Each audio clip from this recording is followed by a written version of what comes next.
The chair now welcomes our witness, Mr. Richardson, and thank you, sir, for being here. Briefly, I'd like to take a moment to explain our lighting system for our witness and for everybody else in the room, in case you're wondering.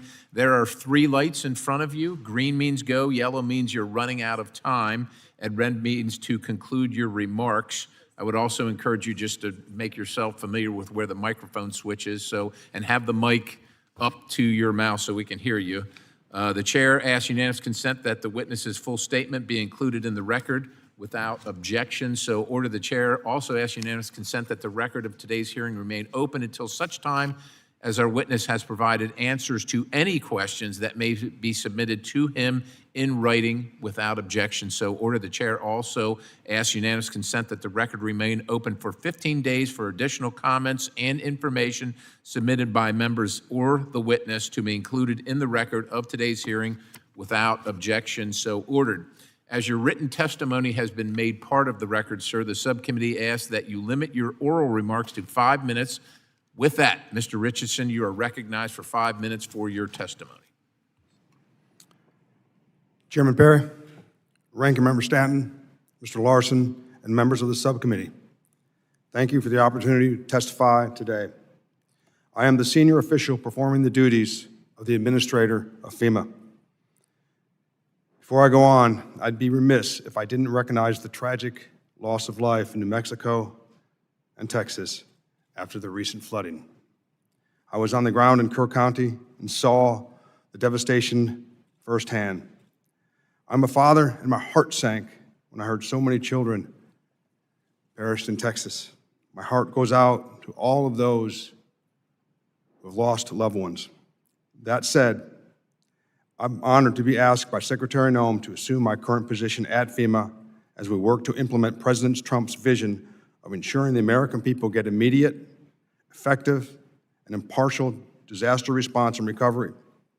The President and the Secretary have called on FEMA to return to its statutory mission, and I'm taking steps to do exactly that.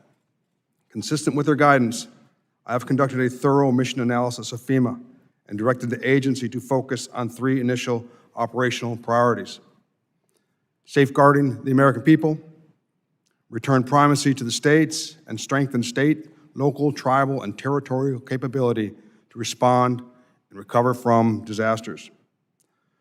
First, FEMA must refocus on survivor-centric response and recovery. FEMA needs to remove cumbersome processes for quicker recovery so Americans return to their homes and communities and rebuild faster. We must find the most innovative and creative methods available to deliver assistance to every American who qualifies for it, and while also communicating faster, more clearly, and through more modern means. Second, FEMA needs to return to a model where disaster response and recovery are locally led and state managed, with federal support available when needed. As the President has said, sometimes FEMA gets in the way. FEMA should never get in the way. The original intent of FEMA was to help state, local, tribal, and territorial partners build their disaster resilience, response, and recovery capabilities, and to provide resources when they are overwhelmed by the scope of the disaster. FEMA has lost sight of its original intent, but under the leadership of the President and the Secretary, we are returning to this mission focus. Moving forward, we will continue to encourage increased state and local investment and ownership of disaster activities. By doing so, we will be better postured to eliminate processes that create delays, backlogs, and survivor frustration, while also increasing coordination with state and local officials.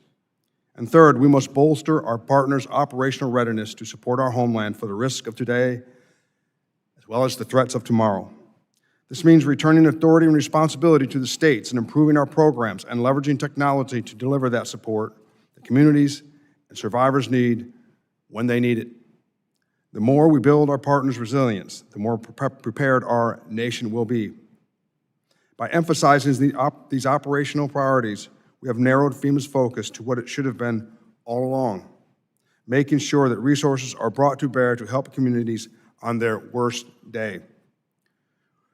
We are focused on cutting through red tape and ensuring that When federal assistance is warranted, we deliver assistance to survivors rapidly, regardless of the political affiliation, race, or creed.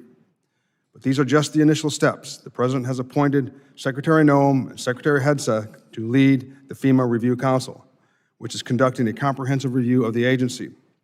The Council is dedicated to reimagining, not just reforming FEMA. To that end, I will ensure that FEMA is fully cooperative with the Review Council. We respect the independence of the Council's review and will welcome its recommendations. I am confident that the Council will offer the President actionable recommendations for a more efficient federal disaster response, which is refocused on serving Americans during their darkest days. Additionally, the President has issued several executive orders to streamline government, and Secretary Noem and I are committed to ensuring that those executive orders are carried out both in letter and spirit. Finally, I am a longtime public servant.